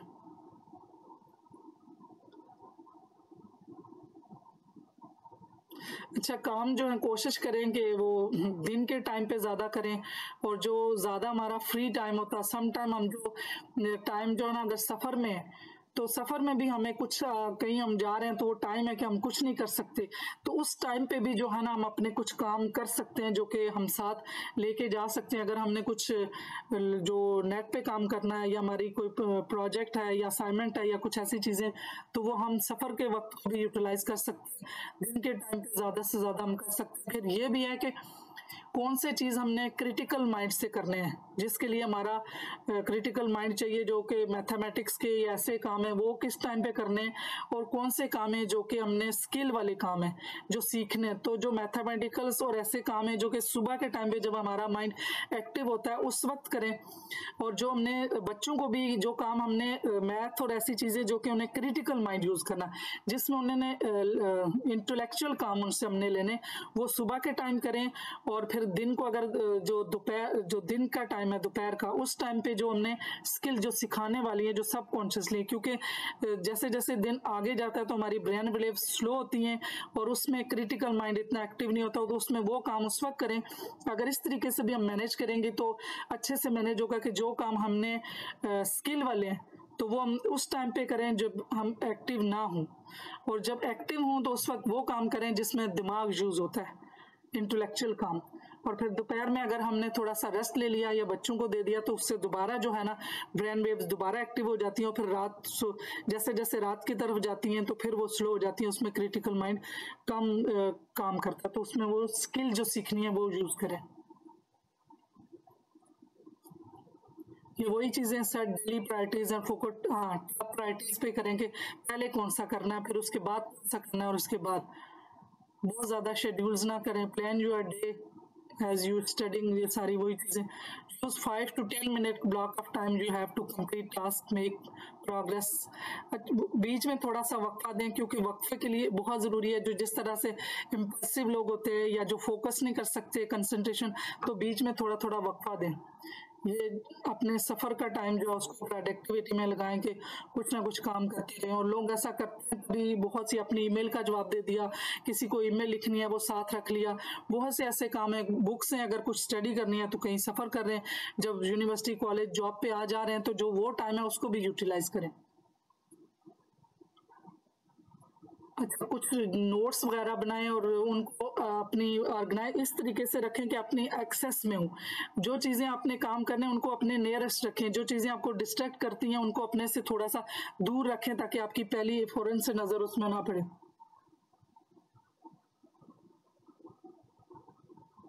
हाँ, ये इन्होंने क्वेश्चन किया कि क्यों हम जो है ना जब हम पढ़ते हैं तो उस वक्त क्यों हम जो है ना ड्राउजी और स्लीपी हो जाते हैं। उसमें यही होता है कि ज़्यादा फोकस करना पड़ता है और हमारा कुछ दिमाग जो है वो अल्फा में जाने लगता है, नींद आने लगती है। वही हमारा दिमाग सिंपल लफ्ज़ों में बताऊं कि वो फरागत चाह रहा होता है कि इससे बेहतर है सो जाओ तो ये काम ना करना पड़े। तो इसलिए अगर ऐसा होता है कि स्टडी के दौरान नींद आती है तो ऐसी जगह पे बैठे जहाँ पे आप अलर्ट बैठे हों, कि आपको स्ट्रेट बैठे हों, क्योंकि जैसे ही हम थोड़ा सा सोफे पे रिक्लाइन होकर बैठते हैं तो ऐसे अगर हम बैठते हैं तो इसमें हमारे जो क्रिटिकल माइंड है, तो प्री फ्रंटल लोब है, उसमें हमारी सप्लाई कम हो जाती है और जो सब उसमें जब सप्लाई कम होगी तो नींद आने लगेगी। तो इस तरह कोशिश करें कि हम जब पढ़ें तो एक्टिव होकर बैठें, और एक्टिव होकर बैठेंगे तो हमें नींद नहीं आएगी। तो उसमें वो यही चीज है कि सोफा कितना रिलैक्स होता है। इन्होंने कहा कि लाइब्रेरी में भी नींद आती है, तो उसमें सोफा रिलैक्स है। तो हमने जब स्टडी करनी हो तो हमने किसी ऐसी जगह पे बैठना है कि जो हमें रिलैक्स ना करे। रिलैक्स करेंगे तो हमें नींद आना शुरू हो जाएगी। और उसके लिए यह कि हम अपराइट इस तरह बैठें कि हम सीधा बैठें, और जो जगह बैठने की हो वो ऐसी ना हो। क्यों स्कूल में क्यों ऐसी चीजें चेयर रखी जाती हैं? स्कूल में इसीलिए चेयर रखी जाती हैं इस तरह की कि ताकि वहां पे बच्चे सो ना जाए। अगर वहां पे सोफा या रिलैक्स चेयर रखी जाए तो वो ऑटोमेटिकली जो हमारा ब्रेन है वो जब इस कंडीशन में थोड़ा सा रिक्लाइन पोजीशन में जाएगा तो उसमें वो अल्फा में चले जाएंगे और वो सोना शुरू कर देंगे। इसीलिए जो है ना हार्ड चेयर और इस तरह की चेयर रखी जाती है स्कूल में, ताकि उनका क्रिटिकल माइंड एक्टिव रहे और वो चीज़ों को सीख सके। तो जहाँ पे हमें क्रिटिकल माइंड नहीं चाहिए, जैसे पहले मैंने बताया, जो स्किल सीखनी है जो कि हमने सब कॉन्शियस में जाती है हमारे, तो वो तो किसी उसमें भी कर सकते, क्योंकि बहुत सीखनी और दिमाग में पहुंचानी अल्फा में है। तो अब आपको इसका जवाब मिल गया कि आपने अपने आप को अलर्ट होके बिठाना है, ऐसी चेयर पे बिठाना है और थोड़ा सा रिक्लाइन होके नहीं बैठना। सोफा ऐसा ना हो कि जिसमें आप रिलैक्स हो जाएं, इस वजह से आपको नींद आती है। ओके, ये सारी मैंने बता दिया। ये किसी को आप नो भी कह सकते हैं, वेलकम। ये वही कि आपको अगर आप कोई काम और कर रहे हैं और बीच में कोई आ रहा आपको ना काम साइन कर रहा है तो उस पर आपको कह देना चाहिए कि नहीं, अब मैं मतलब ज़ाहिर हम्बली और बिल्कुल अदब के साथ आप कह दें कि मैं ये काम नहीं कर सकती, मेरे पास पहले से काम है, या कर सकता। ये सारी चीजें वही आ गई हैं। शोर ना हो, काम को प्रायोरिटाइज करें। अच्छा, कुछ लोगों को ये भी होता है कि उनके टीवी प्रोग्राम जो होते हैं उनको होता है कि वो चले जाएंगे, तो ऐसा उसके लिए भी एक तरीका है कि आजकल तो यूट्यूब पे पड़े होते हैं प्रोग्राम्स, उसमें एड्स भी नहीं आते, तो आप बाद में देख लें। इस तरह से जो प्रायोरिटी आपके काम की है वो करें, और अगर आपके कोई टीवी शो या कोई इस तरह के ड्रामा या कोई ऐसी चीजें तो आप बाद में देख लें। आजकल तो वो या उसकी रिकॉर्डिंग कर लें। इवन के लेक्चर्स भी जैसे ये बता रही थी, तो आजकल तो हर चीज की रिकॉर्डिंग मिलती है। अगर आपका कोई और काम जो है उसकी प्रायोरिटी है तो आपके इवन लेक्चर जो कुरान के हैं या फिर जिस तरह से इस तरह के कोई सेल्फ डेवलपमेंट के लेक्चर्स हैं तो उनको भी रिकॉर्डिंग मिल जाती है। तो वो रिकॉर्डिंग बाद में देख लें। जो आपकी प्रायोरिटी वाला टास्क है, कोई आपका प्रोजेक्ट है, कोई ऐसी चीज है, तो उसको आप प्ले करें। वही मैंने जैसे पहले भी बताया कि आप जो चीजें आपको रिलैक्स करती हैं, जो चीजें आपके लिए इंजॉयबल हैं, बीच में आप वो भी करें। और फोकस रहने के लिए आप टेक्निक सीखें, माइंडफुलनेस की टेक्निक सीखें, ताकि आपकी ये भी एक सीखने की चीज़ है। ये भी हमारा बिहेवियर है कि हमने माइंडफुलनेस के लिए हमने मेडिटेशन करें, या कोई भी काम करते हैं, खाना खाते हैं, तो उसको भी हमने सूंघ के पूरी सेंसेस को बिजी कर लें। जो काम भी हम करते हैं उसको वो प्रेजेंट मोमेंट में रहें। तो जब प्रेजेंट मोमेंट में रहने की आदत पड़ेगी तो हमारी माइंडफुलनेस आ जाएगी। तो माइंडफुलनेस आ गई तो फिर हर काम बहुत अच्छे तरीके से होना शुरू हो जाएगा। और अगर कुछ काम आप खुद नहीं कर सकते, ज्यादा काम है, कुछ काम जो है ना वो दूसरों को भी बताएं, ताकि जो है ना सारे छोटे कोई ऐसे काम है कि जो आपके नहीं करने वाले, जो दूसरा भी कर सकता, तो उनको डेलीगेट करें दूसरों को। एक दिन पहले आप उसे प्रिपेयर करें, वही चीजें। अब task management, to do list बनाएं, उसमें प्रायोरिटाइज करें कि आपने कौन सा काम, बहुत इंपॉर्टेंट काम जो वो सबसे पहले प्रायोरिटी पे लाएं, जो उससे कम है उसको बाद में ले आएं, और जो बहुत उससे कम है उसको बाद में लेके आएं। और सबसे ज्यादा चीज के फ्लेक्सिबल, खुद फ्लेक्सिबल होना है। फ्लेक्सिबल होना है, और जब हम खुद फ्लेक्सिबल होंगे तो सब काम कर सकते हैं। ये हमने अपने अंदर ये क्वालिटी बिल्ड करनी है। ये है पोमोडोरो टेक्निक है। आप काम करें और 25 मिनट काम करें और 5 मिनट ब्रेक लें। अब ये भी टाइम थोड़ा और कम हो रहा है, ये चीज़ें भी देख लें कि ये कैसे है, प्लान करें टास्क को, ये किस तरीके से करना है। 25 मिनट किया, 5 मिनट की ब्रेक दी, फिर 25 मिनट किया, 5 मिनट की ब्रेक दी, तो इस तरह से 4 ब्रेक आ गई। ये आज के बाद अपने आप को इस तरीके से, जिनकी अटेंशन स्पैन कम, फोकस कम होता है, तो ये 25 मिनट काम करें, 5 मिनट ब्रेक दें, और ये वाली टेक्निक कुछ अर्सा करके देखें, फिर देखिएगा किस तरीके से ये काम आपके जो प्रोक्रेस्टिनेशन वाले वो किस तरीके से। Set a task, set a timer लगा ले, work on the task, 20 minute किया, शॉर्ट ब्रेक ली, फिर रिपीट किया, फिर लॉन्ग टाइम, ये इसी तरीके से चलेगा। फिर आहिस्ता आहिस्ता जो है ना 25 मिनट से आगे भी जाएगा।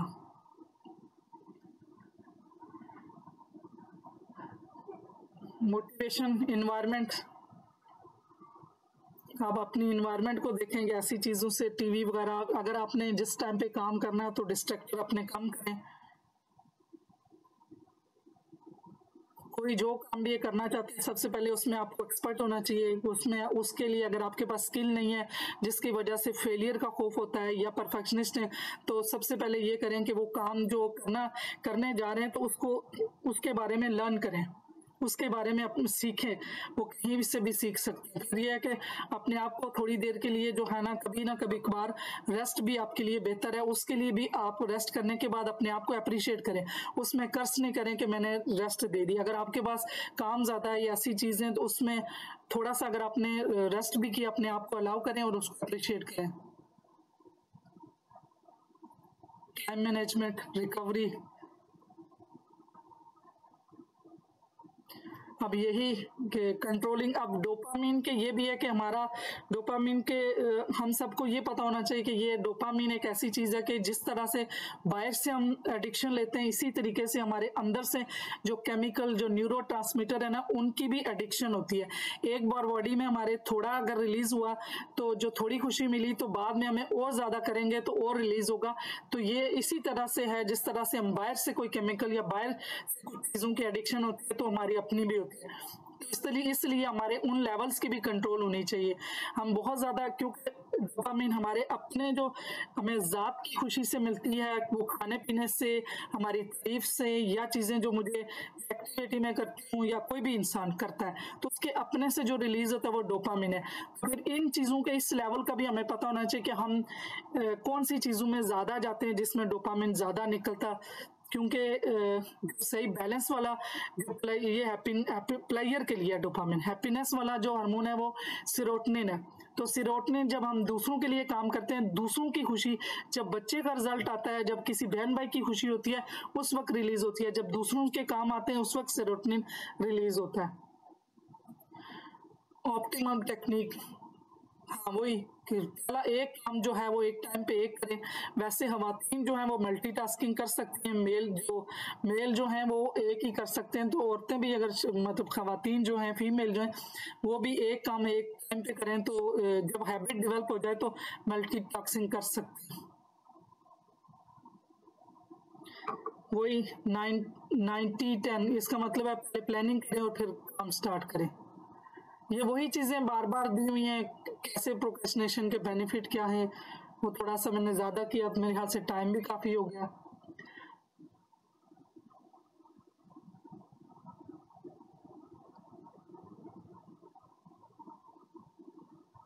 ये सारी चीज़ें हमने कर ली है।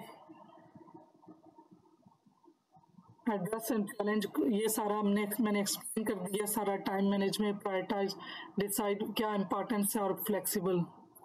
अच्छा, ये वाली भी एक चीज़ है, ये भी मैं आपको ग्रुप में भेज दूंगी। इसमें भी क्वेश्चन है, ये पता नहीं स्लाइड क्यों नहीं पूरी आ रही। इसमें ये तीन पोर्शन है, तो इन तीनों पोर्शन को फिल आप करेंगे, फिर आपको पता चलेगा कि कहाँ आप कर रहे हैं प्रोक्रेस्टिनेशन, कहाँ नहीं। तो अब आपके क्वेश्चन कैसे ले लूँ, टाइम तो काफ़ी हो गया। इनके एक क्वेश्चन कुछ मैंने डील भी कर लिया।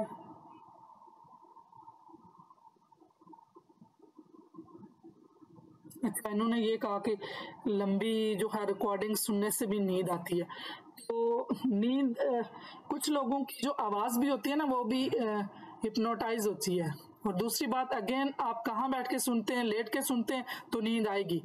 आपने जो चीज़ें जो मैंने बताया कि आपने एक्टिव होके बैठना है और स्ट्रेट बैठना है और कंफर्टेबल चेयर नहीं होनी चाहिए। अगर सोफ़ा या कंफर्टेबल चेयर होगी या बेड पे बैठे या लेटे तो नींद आएगी।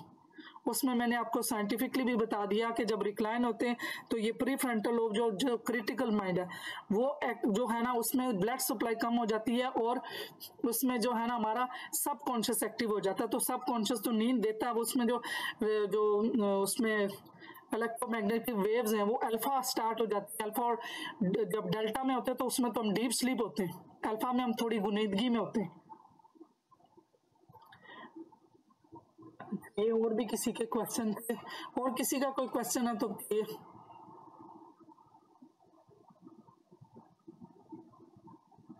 अच्छा, ये वो कार का ही था।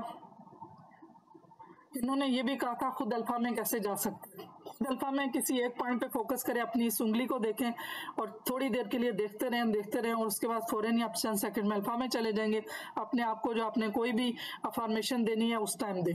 और अल्फा में जब हम किसी पास्ट की मेमोरी में जाते हैं उस वक्त हम अल्फा में होते हैं। उस वक्त आप कोई पास्ट की चीज सोच रहे हैं, फौरन उसके साथ आप कोई ना कोई जो अपने लिए पॉजिटिव अफर्मेशन देना चाहते हैं, सेल्फ टॉक करें, अपने आप को अफर्मेशन दे। फिर आप जब कभी वॉक कर रहे होते हैं या जॉगिंग कर रहे होते हैं तो उस वक्त भी एक्टिवली आप उस स्टेट में होते हैं कि अपने आप को आप अफर्मेशन दे सकते हैं। ये क्वेश्चन था आपका। यस मैम, थैंक यू इस सेशन के लिए। आपने इससे बहुत कुछ सीखने को मिला और आपने मेरे बहुत से क्वेश्चंस को एड्रेस कर दिया है। इतने कम टाइम में इतना कुछ ही हो सकता था। मैंने आपसे जो क्वेश्चंस किए थे उसकी रीज़न ये थी कि मैं एक पास्ट इवेंट की वजह से ही इस प्रोक्रेस्टिनेशन का शिकार हूँ और मैंने एलएनएलपी टेक्निक भी इसीलिए आपसे पूछी थी। मुझे लाइब्रेरी में सुबह बैठना होता है तकरीबन 8 बजे से शाम 6 बजे तक। जी, तो उसमें है जो भी मैंने आपको पूछा है। मैम चेयर ये है कि उसके ऊपर जैसे फोम होता है वो है, लेकिन वो लकड़ी में है। लेकिन फिर भी उसमें मैं अगर जी मैं झुकना होता है ना नोट्स लिखने के लिए, तो उसकी वजह से मुझे बेंड तो होना पड़ता है। जब मैं झुक के लिखता हूँ तो मेरा सर जो है वो वैसे ही एंगल पर आ जाता है। और रिकॉर्डिंग्स चूंकि मुझे लेक्चर बनाने होते हैं सीएसएस के नोट्स वगैरह, तो वो बहुत लंबी लंबी रिकॉर्डिंग्स होती हैं। उसमें बंदा नींद में चला जाता है और फिर पता ही नहीं होता कि पीछे 20 मिनट पहले क्या हो रहा था। तो उसमें आप पानी साथ रखें, आप एक बात पानी साथ रखें और 20 मिनट के बाद उठ के वॉक रखें। आपके जो इंटरनल फिजियोलॉजी है ना, जो न्यूरो ट्रांसमीटर है ना, वो आप वॉक करेंगे तो उस दौरान आपके एंडोर्फिन रिलीज होंगे और दूसरा कार्टिसोल नहीं, क्या कहते हैं उसको, एक आपका सीरोटोनिन रिलीज होगा, एक आपका जो है ना एंडोर्फिन रिलीज होगा जो कि नेचुरल पेन किलर है। आप वॉक करें, चाहे आप 10 कदम चल के हैं, 20 कदम चल के हैं, आपने ब्रेक देनी है। जब आप ब्रेक देंगे उसके बाद आप नोट करें, एक हफ्ता आप ये टेक्निक करके देखें, फिर देखिएगा खैर वो कौन कौन से आपके न्यूरो ट्रांसमीटर उसको छोड़ दें जो आपको रिजल्ट चाहिए। वो रिजल्ट आपको मिलेगा कि आपको नींद भी नहीं आएगी, फौरन से एक्टिव हो जाएंगे, फ्रेश हो जाएंगे। एक तो पानी पिए, एक आप चाहे 10 कदम चल के दोबारा चल के उसी जगह पे, अगर आपकी बिल्कुल थोड़ी जगह है तो आप उसी जगह पे आप 10 कदम चल के आए और उसके आपसे आपकी नींद उड़ जाएगी, क्योंकि आपकी फिजियोलॉजी चेंज हो जाएगी। जब हम मूवमेंट करते हैं तो हमारी फिजियोलॉजी चेंज होती है, हमारे न्यूरो ट्रांसमीटर जो है ना वो डिफरेंट रिलीज होते हैं। जी, किसी और का कोई क्वेश्चन? और दूसरी बात यह कि आपको अगर फिर भी ये प्रॉब्लम रहता है, जो आपने कहा कि पास्ट का एक इवेंट था, तो उसके लिए फिर आप जो है ना कंसल्ट कर सकते हैं किसी से भी, और उसमें ये होगा कि आपका जो पहले जो प्रॉब्लम है वो सिरे से ही निकल जाएगा और आपका नया वहाँ पे जो आप चाहते हैं वो आपको इंस्टॉल हो जाएगा।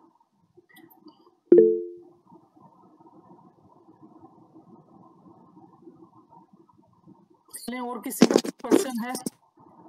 यस मैम, आप अपनी डिटेल्स शेयर कर दीजिएगा। ठीक है, वो उनके पास है और नंबर भी है, उसमें शेयर कर देंगे, अभी बल्कि टाइप कर देते हैं। जी, आप बुशरा कुछ कहना चाह रही हैं? मैम आपने बोला कि प्रोक्रेस्टिनेशन जो है वो फियर ऑफ फेलियर की वजह से भी होती है, तो जब फियर ऑफ फेलियर होता है तो तब तो हम लोगों में मतलब ये पैदा हो जाती है कि हम ज़्यादा से ज़्यादा काम करें ताकि मतलब फेलियर का सामना ना करना पड़े, तो उससे ये प्रोक्रेस्टिनेशन कैसे होती है? ग्रेट क्वेश्चन, ग्रेट, वंडरफुल, बहुत अच्छा आपने क्वेश्चन किया। कॉन्शियसली हम ये चाहते हैं, सबकॉन्शियसली एंग्जाइटी क्या है? एंग्जाइटी वो चीज़ है कि सबकॉन्शियस हम किसी जगह पे हमारे दिमाग ने वहाँ हमारा दिमाग अल्लाह ताला ने बड़ा अच्छा सिस्टम बनाया जिसको डिफेंस मैकेनिज्म कहते हैं, उनमें एंग्जाइटी भी डिफेंस मैकेनिज्म है। हमारा दिमाग अगर किसी चीज़ का वो वजन लेगा ना तो डैमेज होगा। तो आपने देखा कि जब कभी कोई हमारा लॉस हो जाए, कुछ ऐसा हो, तो वो जो 3-4 स्टेजेस आते हैं, सबसे पहली स्टेज आती है डिनाई है।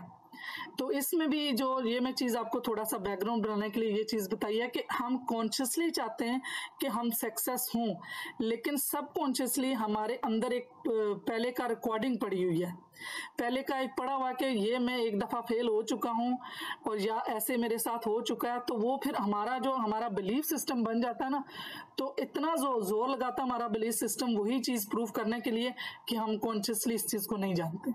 हमारा सब कॉन्शियस, इसमें एक बात बताऊं कि हमारा दिमाग महकूम है, जिस्म हमारा ये हुक्मरान है, जिस्म महकूम है। तो जो हमारा सारे प्रोग्राम कहाँ पड़ा हुआ है? सब कॉन्शियस में पड़ा हुआ है। कॉन्शियस हमारी सिर्फ 12% है, और 12% में ज़्यादा से ज़्यादा 5 से 7 क्वेश्चन, 7 से 9 क्वेश्चन पड़े होते हैं। उसके बाद अपना हैंड ओवर सारा हमारा सब कॉन्शियस है, वहीं पे हमारी आदतें पड़ी हुई हैं, क्योंकि इस दुनिया में जो हम सरवाइव कर रहे हैं वो हम सब कॉन्शियसली हैं। जो हमारा जो कॉन्शियस है ना वो सिर्फ और सिर्फ 5% कह दें, जिसका हमारा अल्लाह ताला ने भी सवाल करना है, क्योंकि हम प्रोग्राम हो जाते हैं। जो मॉडलिंग हुई, हमने जो कुछ सीखा बचपन से वो हमारी प्रोग्रामिंग में चला गया और हमारे फिल्टर लग गए। 3 फिल्टर, जनरलाइजेशन, डिलीट, डिस्टॉर्शन, मतलब हमारे जो एक्सपीरियंस, हमारा जो इफेक्ट होता है, तो वो जो इफेक्ट है, जो हमारा तजर्बा हो चुका है, जिस तरह आज आपने मेरा लेक्चर सुना है, आपका अगर मेरे बारे में अच्छा एक्सपीरियंस हो गया, अच्छा तजर्बा हो गया, आपका यहाँ पे बिलीफ सिस्टम बन गया कि ये मैम ने अच्छा बताया। अगर मैं आपके क्वेश्चन को या जो आप एक्सपेक्टेशन लेके आई थी कि मैंने ये सीखना या प्रोक्रेस्टिनेशन क्या चीज़ है, वो अगर आपको नहीं मिली, तो आपका मेरे बारे में एक बिलीफ सिस्टम बन गया कि नहीं, ये मैम तो ठीक नहीं है, इन्होंने तो सही नहीं बताया, ना इनके नॉलेज से मैं सेटिस्फाइड हूँ। अब यही चीज़ आपकी, जो आप कॉन्शियसली तो चाह रही हैं कि अगर हम फेलियर में गए तो कॉन्शियसली चाह रहे कि हमने सक्सेस होना, लेकिन सब कॉन्शियस में हमारी एक रेडियो टेप पड़ा हुआ, हमारे पिक्चर्स पड़ी हुई हैं, इमेजेस पड़े हुए हैं कि हम एक दफ़ा फेल हुए, तो इसलिए वो कोशिश करेगा कि ना करें। और अगर ये चीज़ हम सबको पता चल जाए, यही चीज़ है कि ये हमने जब माइंडफुलनेस की टेक्निक करते हैं, आहिस्ता आहिस्ता हमारे सब कॉन्शियस में कॉन्शियस लग जाता है, हमें पता चल जाता है। तो अभी हर एक को इस तरह हमें नहीं पता चलता कि अच्छा ये मुझसे क्यों हो रहा है। ये जो हमारे वेज ढूंढ रहे होते कि इस वजह से हो गया, इस वजह से हो गया, वो क्या हो रहा था, वो हमारे बिलीव को, सच जो मैंने अभी बात बताई है कि हमारा दिमाग जो है हुक्मरान है, जिस्म हमारा उसका महकूम है, उसकी सबऑर्डिनेट है। तो जो बिलीव सिस्टम हमारे सब कॉन्शियस में पड़ा हुआ वो उसको प्रूव करेगा। तो वो उसको प्रूव करने के लिए क्या हो रहा है? प्रोक्रेस्टिनेशन। क्योंकि पहले फेलियर हुआ तो उसको पता है कि दिमाग को फिर टेंशन होगी, वो फिर आहिस्ता आहिस्ता चीज़ों को पेंडिंग में करता जाएगा।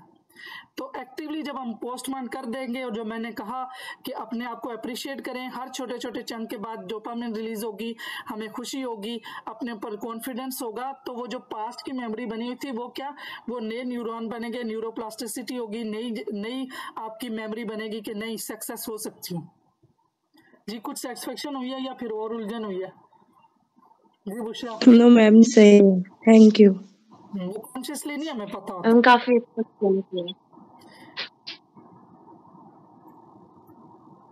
किसी का कोई और क्वेश्चन? कोशिश तो की है कि ये है तो ऐसी चीज़ है, इसको हमें कुछ ना कुछ हल करने की कोशिश की है। और ये एक्सीलेंट वर्कशॉप, वेरी इंफॉर्मेटिव, बहुत अच्छा लगा। आपने समंदर को कूजे में बहुत अच्छा बंद किया है। Thank you, thank you, thank you. कोशिश की है कि मैं, टाइम भी कम था, आज मुझे रियलाइज़ हुआ कि इसका फिर भी मैंने 1.5 घंटा कर ली कि इसका टाइम ज़्यादा रखना चाहिए था। ये चीज़ें ऐसी हैं। चलिए, फिर भी किसी को कोई अगर पर्सनली कोई इश्यू ऐसा रिजॉल्व करवाना है, ज़ाहिर है जो सब कॉन्शियस में चीज़ें पड़ी होती हैं वो खुद से नहीं रिजॉल्व होती, वो एक प्रोग्राम हो चुका है माइंड, उसमें से हमने डिलीट करना, नया प्रोग्राम इंस्टॉल करवाना है। तो इनके पास नंबर है और मेरा पेज भी है, यूट्यूब पे भी चीज़ें काफ़ी सारी पड़ी हुई हैं, अगर आप वहाँ से भी कुछ चीज़ें देखना चाहते हैं तो इंशाल्लाह मोस्ट वेलकम। कोई आप लिंक शेयर करेंगी? जी शेयर कर देते हैं लिंक। मैम ये वाली स्लाइड्स आप अगर शेयर कर दें तो। देखें स्लाइड शेयर, तो ये चीज़ें ऐसी हैं ना कि ये तो पेड भी होती है ना, तो मेरा अपना भी तो नहीं, इसमें चीज़ें होती हैं कि वो सारी कुछ चीज़ें तो मैं आपको काम की तो दे दी, हालांकि ये भी जो है ना ये वर्कशॉप और उसमें कोचिंग के लिए ये जो मैंने आपको 3-4 बोली है ये मैं आपको दूंगी, आप इनके ऊपर काम करेंगे, ये वो है प्लान है आपका। तो 1 हफ्ते के लिए आप ये प्लान करें और इसके ऊपर लिखें और करें तो आपको किसी चीज़ की ज़रूरत ही नहीं पड़ेगी। ये जो 2-3 चीज़ें मैं भेज रही हूँ ना अभी मैं ये ग्रुप में शेयर कर रही हूँ, ये जैसे लेक्चर खत्म होता है मैं आपको ये 2-3 जो मैंने बोली हैं यही आपके काम की चीज़ें ये आपको मिल जाएंगी। और किसी जी का मैम, कोई मैम थैंक यू। का यूट्यूब चैनल भी है, मैम का जी यूट्यूब चैनल भी है, उनका फेसबुक भी है और आजकल उनके वो लिख लेक्चर्स लीजिए, वो कह कोर्सेज रही भी हैं वो चल रहे लिख हैं। लें, आप नंबर भी लिखें और उसमें वो भी टाइप कर दें, लिंक भी जी होगा। जरूर। ये ग्रुप भी तो है ना अभी आज का बना हुआ ना, उस ग्रुप में कर देंगे। जी किसी का कोई क्वेश्चन है?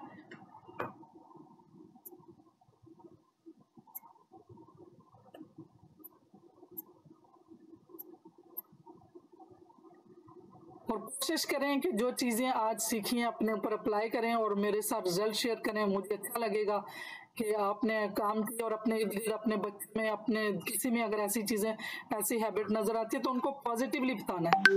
हमारे बताने का अंदाज थोड़ा नेगेटिव होता है, इस वजह से जो है ना दूसरा पर्सन हमारी जो है ना टेक्निक्स को लेता नहीं है। अगर किसी के साथ आपने टेक्निक शेयर करनी है तो उनको आपने पॉजिटिवली बताना है, भी कोई इन टेक्निक्स पे काम करेगा। हम थोड़ा बताते हुए नेगेटिवली बता देते हैं जिस वजह से वो एक काउंटिंग में चला जाता है और वो नहीं लोग लेते। किसी को भी अगर चेंज करना है तो उसके साथ रेपो बिल्ड करनी है, जब रेपो बिल्ड होगी तो वो जरूर टेक्निक अप्लाई करेंगे, वो आपके बच्चे हों या अपने इर्द गिर्द हों या सबऑर्डिनेट हो, उनके साथ हम एक अलग बनाएंगे। वो अलग बनाने के लिए हमने एक सबसे आज दो टेक्निक काफ़ी मैंने दी, ये भी देती हूँ कि दूसरों के साथ तल्लक बनाने के लिए एक स्माइल है जो फौरी आपकी रेपो बन सकती है, एक स्माइल है और दूसरा तारीफ है। आप दूसरों की तारीफ किया करें और स्माइल दिया करें, इससे आपकी दूसरों के साथ रेपो बिल्ड होगी। ये क्विक आपको मैंने आज टोटके 2 बता दिए। जी आपके नंबर आप लोगों ने नोट कर लिए?